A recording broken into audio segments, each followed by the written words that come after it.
And welcome back to the Fight Digest. Now, let's talk about Eddie Hearn. Yes, Eddie Hearn. I'm starting to notice a pattern this year when it comes to Eddie Hearn making these big deals. But before we get started, hit that subscribe button. It really helps out the channel. We're growing day by day. And smash the like button. We talk about boxing, baby. One of the best sports in the world. In MMA, it's all about the fights, baby. So if you like fights the way I love fights, hit that like button. You're not going to get bombarded with videos every day. Only a couple of times a week when I feel like saying something. All right, let's jump into it, folks. So today we got news that the fight between Canelo Alvarez and Caleb Plant is basically off. Now, that might change, but for now, let's say that holds true. The fight's not going to happen. That means Eddie Hearn this year is 0-2 for two of the biggest fights that boxing can make. So let's go back to the Joshua versus Tyson Fury fight. And I'm going to give you my opinion about it. Once they started entering negotiations, I've always felt it was a mistake. It was wrong because Wilder was still out there. And they were still negotiating, and he was taking them to court. Mainstream media were acting like that didn't exist. Eddie Hearn was acting like it didn't exist.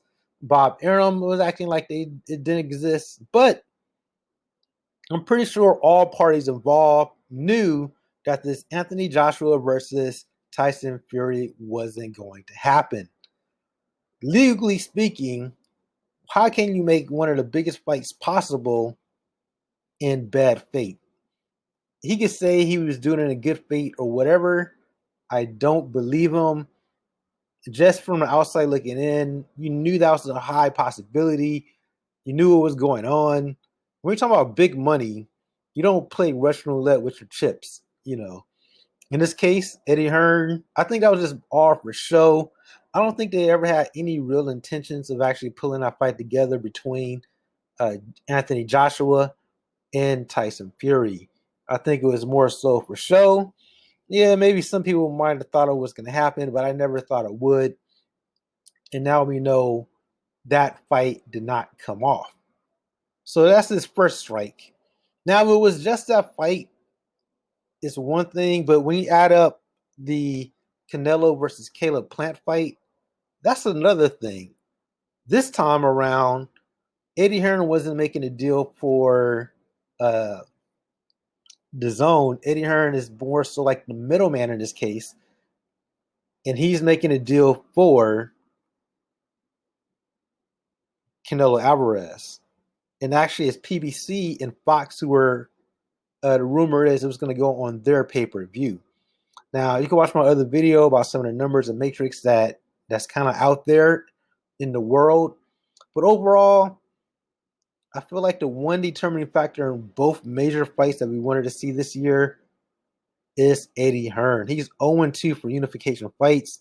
And to be honest, I don't think he's really that good of a businessman. He's a guy who's been given a lot of money, and he has he's good on a mic.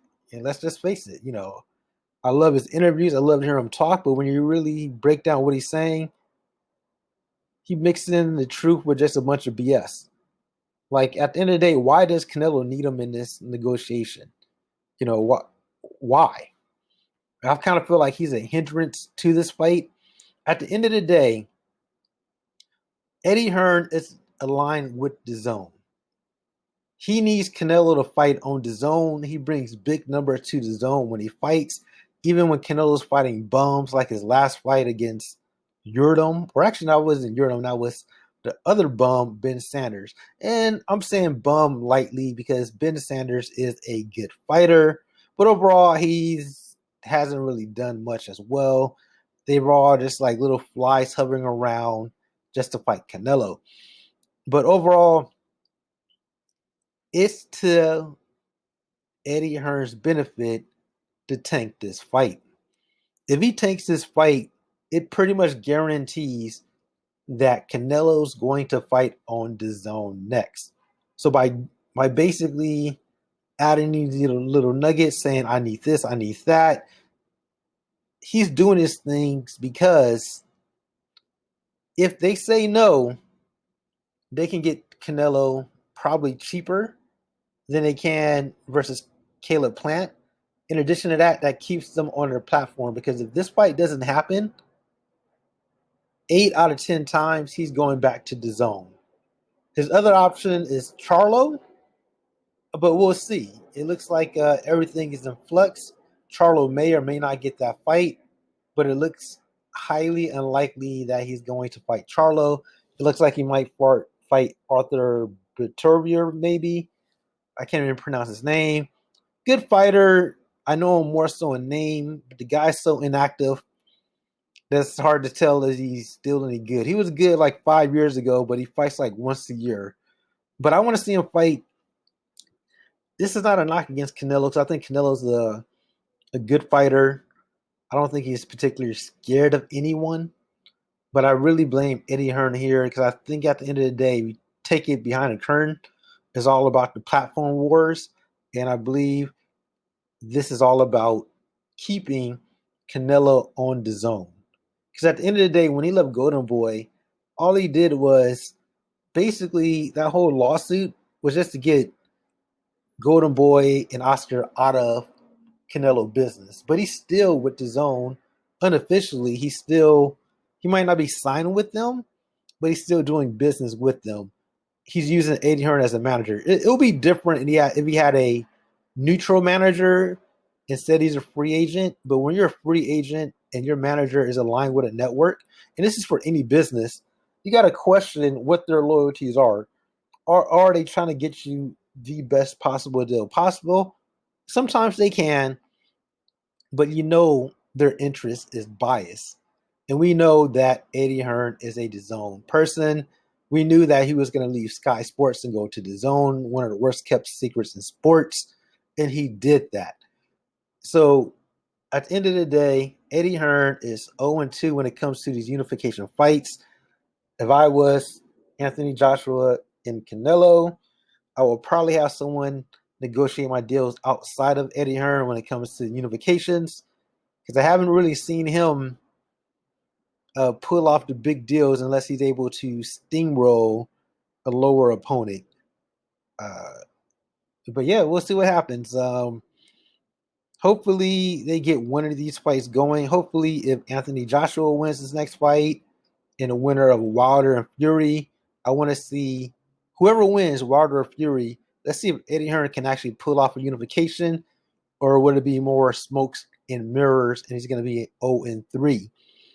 He can't even get a Andre a fight, so a major fight. So we'll see what's gonna happen, man. I want to see Eddie Hearn put this together. We want to see some big fights from Eddie Hearn. I don't want to. I don't want to put a 0-3 on the next unification fight with your name on it. Let's see you negotiate a deal that's a unification fight uh, with somebody. I don't care what weight class, but we need to see unification done. Specifically with Canelo and Joshua. These are two of the closest fights that we could possibly get, and that's what the people want to see. Um, and yeah, that's pretty much it, man. Let me know your thoughts. Do you think Eddie Hearns is the reason for what we're getting now? Like, you think Eddie Hearn is the cause of this, or do you think it's just Canelo, Caleb Plant? Who do you think's to blame for this latest debacle? And do you think Eddie Hearn has a curse where he can't get a unification fight going on? Let me know your thoughts at the bottom. Smash that like button and subscribe, folks. We give it to you raw each and every video. And we talk about the boxing, man, and everything else. So keep them hands up, man. You never know when somebody's going to try to sneak one up on you. Keep your chin down, protect your neck. Until next time, everybody, peace.